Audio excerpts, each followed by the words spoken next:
mbokk yi jërë ngeen jëf seen ànd ak télévision Futur Média ñu am mbégte àndaat ak yéen soir d'info di am mbégte dalal Mamadou Mouhamed Madana Kane Madana wala Madani finalement. boo ci wax baax na Madana ak Madani yëpp benn la rek. alors donc vous êtes candidat de la coalition Dundu, membre aussi de l'alliance des candidats aux fichiers jugés inexploitables. lan mooy candidat au fichier jugé inexploitable déjà nga leeral ñu ko. waaw Pape ñu leeral loolu avant loolu dama lay nuyu. di la ziar di la remercier ci opportunité bi ngeen ñu may pour ñu ñëw wax ak yéen wax ak askanu Sénégal di remercier say téléspectateurs di leen nuyu bu baax a baax di la wax nag candidat au fichier jugé inexploitable catégorie bu existé wul la. waaye catégorie bu ñuy découvrir la ci processus bi nga xam ne ci la ñu nekk. parce que avant kenn mësu ko dégg. waaye dafa am lu xew ay candidats dañu déposer seen dossier yéen ñëpp ngeen jàpp ni que candidats yi bëri nañ mu doon ay plus de 200 candidats. ci loolu ñu dem ba ci biir 93 candidats déposer seen dossier matal yëpp 9 pièces yu ñuy laaj. ci loolu ci 9 pièces yooyu dossier de parrainage ci la bokk. léegi ñu dem ba ci biir nga déposer ce dossier ñu jox la récépissé parce que bu ñu la joxee récépissé mooy ci lañ lay wax ni jox nga ñu jébbal nga ñu temps de parrainage ñu woo la nag gannaaw tirage au sort pour nga ñëw ñu saytu say parrainage ndax baax na boo ñëwee ci jour ba janook commission de contrôle des parrainages ci la ñuy dugal sa clé USB bi nga xam ne ñoom ñoo la ko jox ci biir clé bi ay fichier ñoo ci nekk gannaaw loolu ñu ne la buñ ko ubbee ñoom dañuy jël fichier yooyu dugal ko ci seen logiciel bu boobaa nag ñu wax la ndax lii nga indi Dakar lii nga indi Diourbel lii nga indi feneen baax na waaye ñun ba ñu ñëwee foofu ñun ñiy créer alliance boobu mu doon 7 candidats ba am na ku ci dolleeku tey ñu doon 8 léegi ba ñu ñëwee ba ci étape boobu conseil constitutionnel commission bi dañu ne vos fichiers ne sont pas exploitables. lan mooy fichier inexploitable ñun ba tey kenn mënu la wax lan mooy fichier inexploitable lu leer ba leer mooy candidat yooyu yëpp ba ñu ñëwee ba dugal seen clé USB suñu ay fichier parrainage yi wane nañ ko ci écran bi ba ñëpp gis ko parce que boo ma nee bu ma déggee inexploitable ak aussi kon damay jàpp ni clé USB bi dafa am problème mais nga ni ma day affiché wu. day affiché donc ñu gis parrain yi ci nekk. nga gis sa liste de parrainage mais kon loolu donc mais clé bi bu baaxul woon. ba ngay ñëw di déposer. duñ la nee jébbal nga ñu temps de parrainage. ñun bii ñuy déposer nee nañ ñu jox ngeen. laay laaj ma ni ndegam mi ngi affiché wu. je me pose la question. comment la ñu mën a ne inexploitable puisqu'on voit les parrains dedans. fu problème bi nekk problème technique a priori fu mu nekk. waaw xam nga inexploitable comme na ma la ko waxee ca njëlbeen. catégorie boobu existé wul nii légalement nii fenn. bu ñu ñëwee ñu déposer suñu fichier ñu ne ñu le fichier inexploitable xëy na ñoom inexploitable par rapport ak ñoom seen procédure bi ñu teg wala ak seen logiciel bi nga xam ne kenn xamu ko. présenté wuñ ko candidat yi gisuñu ko candidat yi waxtaanuñ ci ak ñoom waa conseil constitutionnel ak waa commission bi bu ñu ñëwee ne la nag yow fichier yi ñu indil ñu dugal ko nga gis que yaa ngi am say fichier nii mu ngi dox ñu ne la jékki-jékki ne la ce fichier inexploitable il faut qu'il nous dise c'est quoi le fichier inexploitable ma jox la suñu cas ñun coalition Dundu suñu mandataire ba mu ñëwee ak informaticien bi ñu dugal suñu clé USB. ak seen informaticien ak suñu informaticien. dañuy ànd ak suñu informaticien da ngay am commission bi ñu toog nii informaticien bi toog nii. ak mandataire bi. ñu nga dugal sa clé ñu téléchargé ko. biñ ko téléchargé génneel nañu fichier Dakar. ñu ne ñu fichier Dakar de am na problème police. président conseil constitutionnel laaj informaticien ou commission bi est-ce que c'est exploitable. mu ne leen oui c'est exploitable avec quelques corrections ñu corriger police bi affaire bi baax ñu dem bëgg na télécharger fichier yëpp dugal ko ci système bi ñu amaat le même problème bi ñu amoon ci problème fichier Dakar le président du conseil constitutionnel demande encore mu laajaat informaticien bi est-ce que le fichier est exploitable mu ne leen non le président du conseil constitutionnel ne ñu on va vous revenir. Vous aurez de nos nouvelles bientôt. Mais pourquoi pour la premier cas bi. ñu mën rectifier par les polices et là on est encore dans les formes hein? Oui. On parle plutôt de forme pas de fond. Ci deuxième cas bi finalement on n'a pas pu régler le problème. Ils ne l'ont pas fait, ils n'ont pas pris le temps de le faire parce que xëy na bëgguñu def li effort bi ñu defoon fële defaat ko pour yeneen fichiers yi mais li nga wax c'est extrêmement important le contrôle des parrainages c'est une question de fond. Exactement. Du question de forme. Exactement moo tax j'oppose le fond et la forme. Exactement et la fond doit primer sur le fond. Lu xew ba xew mooy ay candidats liggéey nañu pendant des mois sur le terrain di dem déployer ay moyens logistiques. Ay équipe la ñu jël ñu ñuy liggéeyal di saisir nga ñëw déposer sa parrainage ñu ne le fichier inexploitable te fichier ba yéen nañu ko jox ci la ñu liggéey ba ñu ñëwee tam ngeen ubbi ordinateur yi gis ngeen ko fa ñu dem ba ci biir xëy na méngoowul ak yéen nii ngeen di contrôler logiciel bi nga xam ne ñun yoruñu ko ngeen ne ñu le fichier n'est pas exploitable dem leen dinañ ñëwaat. Question importante aussi est-ce que dans le fond vous avez assisté au séminaire yi ñu def. Séminaire yëpp ñun assisté nañu ci. Alors est-ce que ci forme bi. Il était spécifié ba ci police yi ban police ngeen waroon a utiliser wala non. waaw ci forme yi dañu ne le fichier bu leen ko laal ni touchez pas ma jox la beneen exemple. Candidat bu nekk ci suñu alliance. bu tudd Oumar Sylla. moom dañ ko ne le fichier bu leen ko laal comme nit ñu ko waxee ñun ñëpp. mu ñëw clé bi ñu ko jox. fichier yi ñetti fichier la moo ci nekk. mu war a télécharger 12 wala 13 fichiers. comme nee nañ ko bul laal fichier bi. moom mu jël beneen clé dugal ci ay fichier bi. ñëw jox ko conseil constitutionnel parce que moom jàpp na ni de manière stricte. dañ leen ne bu leen laal fichier bi moom laalu ko. mu ba pour wane rek que candidats yëpp. se sont conformés à ce que le conseil constitutionnel mais aussi nga baal ma foofu dégg nañ cas de figure yoo xam ni effectivement ñi rendre compte très tôt ni y a eu 1 ou 2 cas ñu rendre compte ni clé bi am na problème dañ dem ñu changer ko. donc est-ce que c'était pas moom cas boobu aussi la nekkoon waroon dem très tôt signaler ni clé bi ngeen ma jox 3 fichiers ci nekk. et puis ñu changé ko xam nga lépp mën na ne waaye boo xoolee texte yëpp. dañ ne le contrôle des parrainages est un contrôle de fond. parce que yow lii nga liggéey indi. loolu la ñu war a saytu. c'est bien spécifié que c'est un contrôle de fond. mais et on dit même que l'informaticien à qui on donne un rôle dans le processus dañ ko ne dafa am obligation pour traiter les fichiers obligation de traiter mooy lan yow boo ñëwee ci lu mel noonu nga am sa informaticien ñoom ñu am seen informaticien mais war nañu mën a génnee fichiers yi traiter ko pour que mu méngoog li ñu war a def mais boo ñëwee ñu ne la du ñu xool sax sa fichier parce que jàpp nañu benn virgule daf ci changé loolu yaakaar nañ ni Sénégal fu mu toll ci démocratie waruñu éliminer ay centaines de milliers de Sénégalais qui ont parrainé des candidats ne leen yéen doo leen bokk seen parrainage duñ ko jël en compte parce que am na ay problème mu virgule wala am na ay problème mu police ñu jàpp ni c'est une question de ñun jàpp nañu laaluñu fichier yi mais on est des humains mën nañu nekk ci benn processus suñu ay informaticiens wala ñii di saisir am benn virgule bu ñu laal wala leneen ak leneen mais loolu on doit avoir la flexibilité ak l'attitude damay leen ñu corriger ko surtout que informaticien baa ngi toog suñu informaticien mu ngi toog bu doon dañuy ñëw gisuñu fichier bi bu boobaa ñu ne ñii seen fichier gisuñu fi parrainage donc amul lu ñuy contrôler waaye yow jot nga clé gis nga ay fichier gis nga ay parrainage au pire des cas lii nga xam ne baaxul génneel leen ñu ko ngeen ne lii nii duñ leen ko contrôler parce que am na ay problème mu virgule waaye nga am loo xam ni boo ko corriger benn virgule te ñoom ci ñun suñu cas def nañ ko parce que corriger nañu police bi affaire bi dox mais la plupart des cas candidats yi nekk ci alliance bi yëpp c'est à peu près les mêmes cas ñoom ñëpp seen fichier téléchargé nañu ko gis nañu ko mais inexploitable mooy lan c'est là la question et lu ma ci bëgg a yokk aussi mooy que c'est une catégorie juridique qui n'existe pas parce que bu doon lu xew ba xew mooy ñoo ngi gis ni conseil constitutionnel mu ngi continuer te presse bi aussi ñoo ngi def benn amalgame bu ndaw bu mooy lan noonu parce que dañu ne candidat recalé boo leen def seeni titre da ngeen naan liste des candidats recalés ak liste des candidats admis ngeen dugal ñu ci liste des candidats recalés mais recalé mooy la nous on a été exclus du processus xam nga recalé mooy ku ñu saytu sa parrainage ne la sa parrainage baaxul wala lii nga indi lii moo manqué ñu ne la yow bokkoo waaye ku ñu xam ko y a une obligation ñu contrôler sa parrainage. C'est pas pour défendre la corporation mais dans l'absolu xam nga depuis sànq on est dans la forme et dans le fond.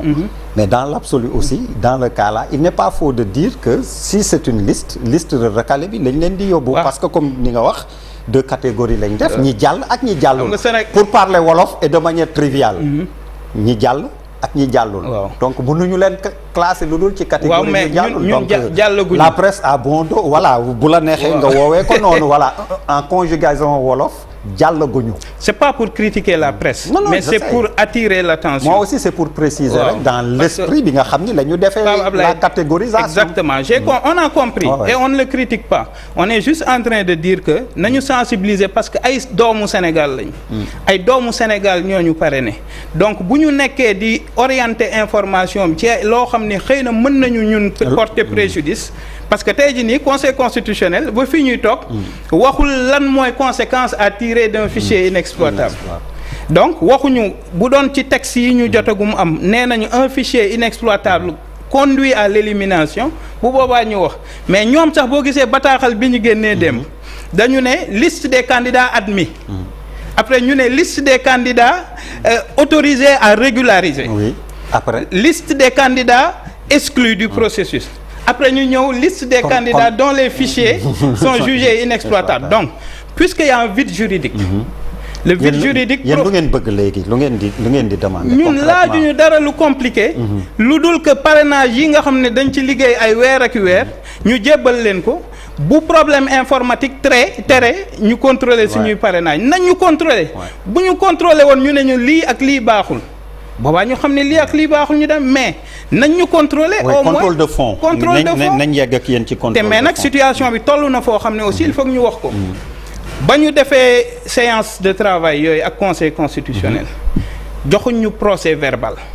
ba léegi amu leen ba tey non parce que boo jotuñu normalement séance tenante bu dee am na lu baaxul ci sa fichier wala sa contrôle baaxul dañ la war a jox benn PV. ne la on constate que votre fichier est inexploitable pour telle raison. ñoom ñu signé ñun ñu signé.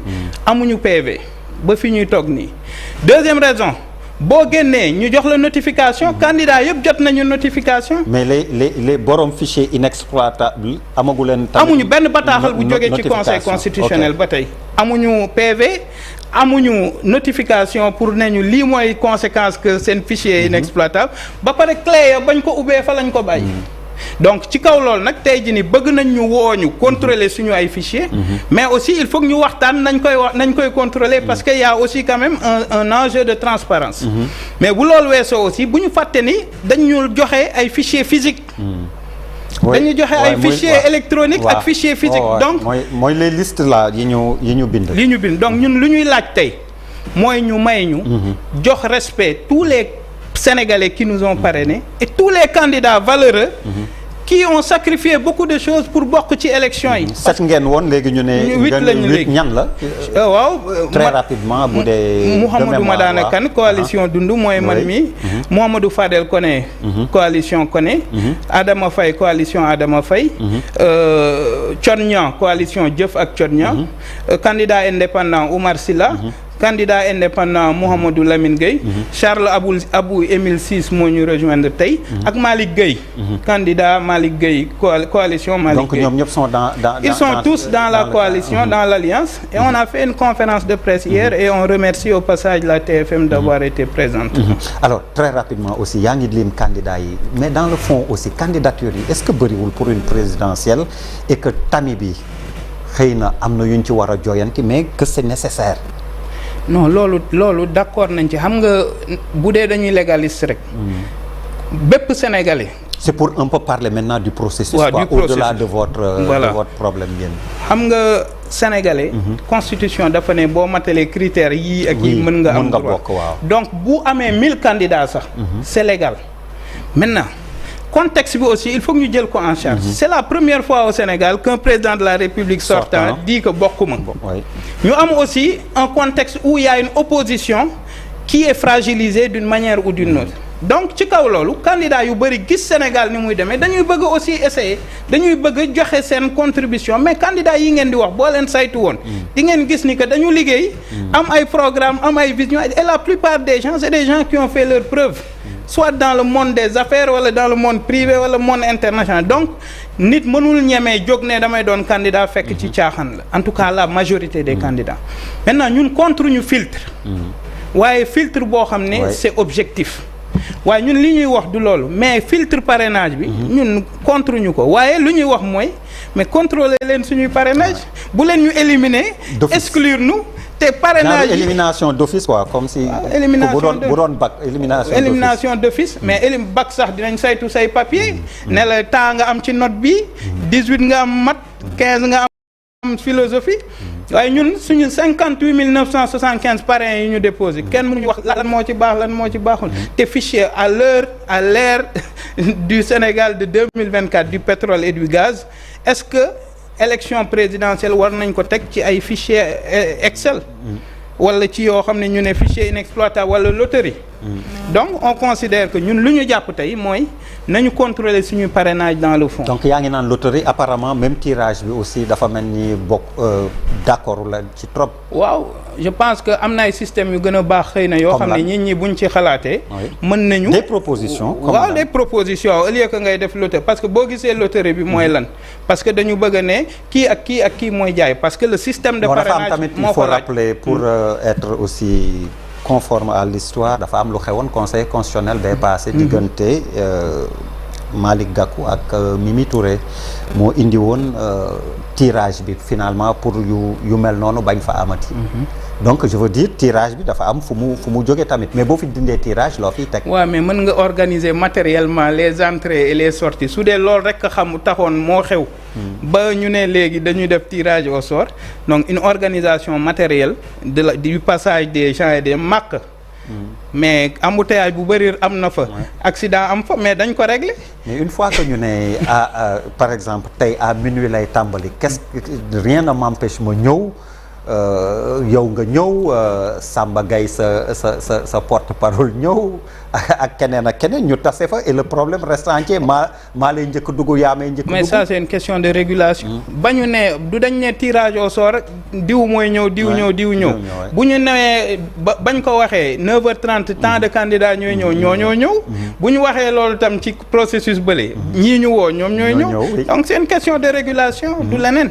moi je pense que tirage au sort mënoon na baax mais ni ñu koy defee xëy na dafa am ay gàllankoor yoo xam ni te et puis sax dans l'esprit même dire que le destin du Sénégal kii di jàll ak kii dul jàll c'est dépendre na ci tirage au sort dafa am problème. léegi doublon yi tamit beneen problème buñ ci gisee loolu it nu ngeen ko mën expliquer yéen ñi ngeen xam ni dem ngeen uti ay parrainage yéen seen parrainage nu mu demee sur le terrain concrètement ba xëy na nga am yaakaar ni bu ñu xoolee say parrain dans le fond comme ni nga koy réclamer di nga jàll mais on a vu qu'il y a eu énormément de doublons qu'est-ce qui s'est passé quelle explication loolu dafa am ma wax la d'abord parce que da nga ma ci laaj ñun nañ lañ defee parrainage ñun parrainage de terrain lañ def parce que dañu am ay délégués régionaux dans les 14 régions am ay délégués départementaux ba ñu ne prix parrainage tàmbali na fekk na ñoom commencé nañ collecter seen i parrainage seen i militants ñoom ñoo collecter seen i parrainage parrainé ñu jox ñu donc c'est un travail logistique extrêmement important dañu mobiliser ay oto yu dul jeex mobiliser staff personnel ñoo xam ne dañu liggéey ci loolu donc doublon yi lu koy indi je pense que au Sénégal ñun ñëpp on est conscient du problème des doublons parce que moo tax sax ñu ne ci fiche yi boo gisee dañ naan parrainé 2 fois est passible d'une amende et d'une peine d'emprisonnement mais loolu lu ko indi mooy parce que seetlu nañ ni que yow di nga ma parrainer man Mouhamadou Madana Kane nga jàpp ni man nga bëgg parrainer mais fekk yow sa fichier sa carte d'identité am na foo ko joxe feneen ñu jël sa carte d'identité jaay ko keneen donc le problème mooy que yow mën nga ma parrainer tey waaye parrainer keneen te yëgoo ko donc le problème des doublons nuñ ko war a mën a régler mooy sensibiliser les Sénégalais que bu ñu parrainer kenn waruñu mën a parrainer keneen mais aussi mettre en place benn système boo xam ne bu lii jàllee dañu war a xoolaat doublons yi fu mu jógee ak nu mu jógee def benn audit de sorte que aussi mu mën a am ay sanctions yoo xam ni ñii nga xam ne dañu jël parrainage fii carte d'identité jàmbur jaay ko ñeneen ñu mën leen sanctionner parce que le problème des doublons n'est que ça. mooy base de données yi ñuy jaay. exactement loolu nag bon ñi nga wax sans citer d'après les explications lieux yi nga xam ne dañ fay faral di dem te nga fa war fa joxe say carte d'identité pour am service c'est pour ne pas stigmatiser tudd am na ñu bëri effectivement selon les informations qui sont remontées que ñu bëri seen ay données foofu la jàlle alors concrètement aussi ñi jot a jàll est-ce que vous sentez un soutien ci ñoom wala ñi des ci processus bi wala vous sentez que les autres candidats comme jàll nañ wala ñu ngi ci leneen gestuwuñ leen trop. waaw les 8 là vous ne vous sentez pas seul dans votre combat. non on se sent pas seul parce que gis nañ ni que am na front boo xam ne créé nañu ko tam. front boobu candidats yi qui se disent spoliés de leur parrainage mais ñooñu dañoo am chance au moins contrôler nañu leen. exactement ñun suñu front mooy contrôler wu ñu ñuy sàkku nañ ñu contrôler donc am nañ ci solidarité parce que ñi ñaa ngi ñuy woo ñi ñaa ngi ñuy gëstu di laajte fu ñu toll te defe naa aussi même ñoom front boobu ci seen i communiqué wax nañ ci suñu cas donc je pense que am na solidarité mais surtout solidarité des militants. Parce que tey sur le terrain les gens sont mécontents. ñun ñoo leen téye fi mu toll nii parce que les gens sont en train de dire lii duñ ko bàyyi mu jàll. parce que duñu liggéey sur le terrain def parrainage dem passer ay nuits blanches pour indi ay parrainage nga yeewu ñu ne la sa parrainage duñ ko sax xool donc loolu defe naa solidarité des populations sénégalaises mu ngi waaye nag ñu ngi bëgg aussi solidarité de la presse. xam naa événement yi bëri na Coupe d'Afrique mu ngi fi match yaa ngi fi passage au Conseil constitutionnel maa ngi mais gestu leen parce que la démocratie c'est l'inclusion. gestu leen candidat yooyu nga xam ne dañu def ay moyens sacrifié wu ay population wóolu leen jox leen seen parrainage ñu ñëw tey ñu ne leen duñu gëstu seen i parrainage duñ ko saytu. ñu ngi ci yaa ngi fi nii di waaw moo tax ma la ciy remercier mais dama bëgg mu gën a yaatu.